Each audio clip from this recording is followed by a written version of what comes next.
All right, so I want to give you guys a little bit of a practical look at how I make adjustments in programming based on feedback from athletes, and also kind of my thought process around that. So this specific scenario here, I'm not playing the volume here, but he's explaining just what he's feeling in his knee. This is 4.5 to 5 months post ACL surgery, and we're going through rehab. At this point, he's jumping, he's sprinting. Not quite 100% on the affected knee, but getting pretty close. And so here he's just walking me through like, hey, this is what I'm feeling right now, specifically that I want to get better at, and specifically, or that my body feels like it isn't at 100% yet. And specifically here, it was feeling like tightness restriction under the kneecap and not being able to quite get it straight and not feeling like he could fully turn on the quad in order to be able to do that. So sent me that. And so what I want to go through next, well, this is like just for another example, this is the next day or 1 or 2 days after I had him doing some simple like straight leg quad holds for long durations.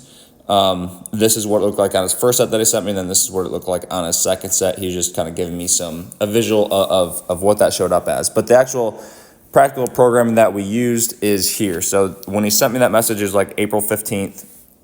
So you can see here the next 2 days, we basically did a repeat session of like two-way knee holds. So that is do the knee extension position, see like you were in the video that he sent me. So the video that he sent, I'm basically saying like, hey, we're gonna sit in that same position, and we want to simply extend your knee there. Sets of 60 seconds, or sets of flexion for 60, extension for 90, 6 total sets of that. And so that's what he was doing when he sent me those videos. And we did that for basically 2 days in a row, because you can see this on Tuesday the 16th and then on the 17th as well. We also had some pistol squats and unilateral squat line depth drops at the end. And you can see on the 17th there, part of his feedback at the bottom here is, and he left a video, but these felt really solid to finish. Felt the force going through and the rest is like my knee, or he like felt the force going through his kneecap for the first time in the way that he wanted to. And so point being, like, when someone gives me feedback like that, or when an athlete or a client gives me feedback like that, what we want to do is address it as immediately as possible, and not just be like, oh, okay, that's what you're feeling, I'm going to make 1 or 2 small changes. I mean, there's different contexts for like when to switch things up. Like in this specific case, that was something that I wanted to address pretty immediately. And so we made some pretty significant changes to the programming, because like what we had been doing at that time was more of, we were doing mostly like full body sessions, full upper body sessions. And I just like cut that completely out for those 2 days. And even like, we got like Friday here, like single leg stands, calf raises, and even like on the knee extension and flexion, accumulate 100 reps. Feel the force going through the kneecap on the right side. So like cueing him to do that.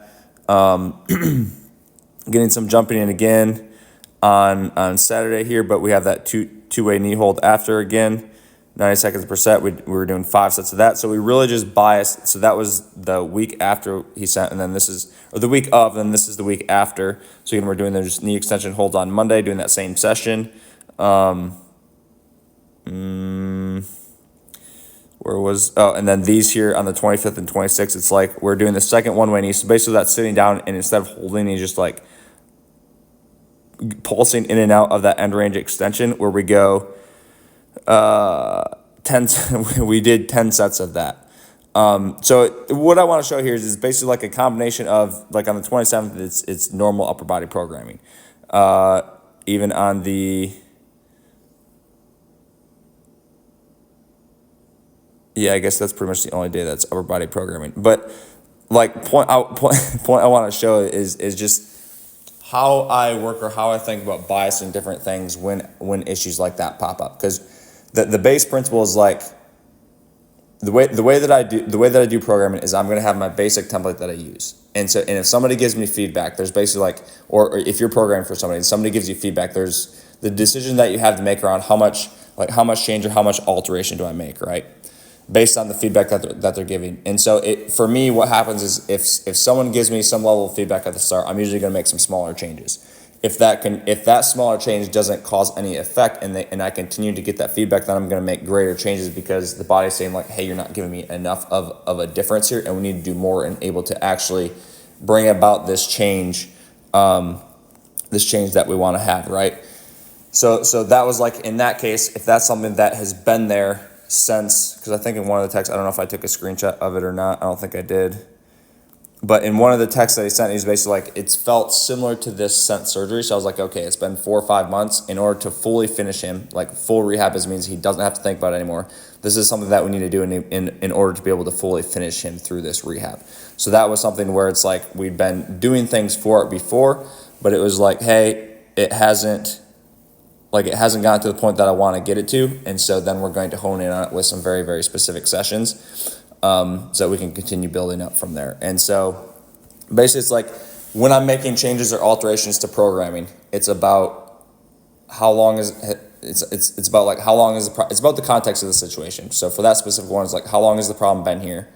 How many times has it been brought up? And if it's been brought up enough, then like the one day we did 10 sets, like I said, like 10 sets of something, and we repeated that session twice. Or it's just like over and over again, we're like asking his body, like, hey, fully straighten the knee, fully contract the quad, over and over and over and over again, until we can get to the point where it's like, I actually feel like I can do this. And so this is about a month later, May 15th, because the original one was April 15th. Ran routes. He's plays football, so ran routes, did some change of direction for the first time since surgery, felt great. And for the first time, felt soreness in his quad instead of soreness around the knee. So I thought that one was cool, because it's like, okay, we're actually able to start to use that quad a little bit more versus just everything going through the knee, or at least the quad is getting strong enough to be able to support that. This is about a week later, Tuesday of this week, that I'm making this video right here. Said he has a 6-month follow-up tomorrow with his doc, and then this is his feedback from the doc. And I'm going to go through like eventually I'm likely going to go through a full recap of this process, but that's just a little look into like, on a day-to-day or week-to-week basis, that is how I think about, or in this specific scenario, that is how I made alterations to the programming.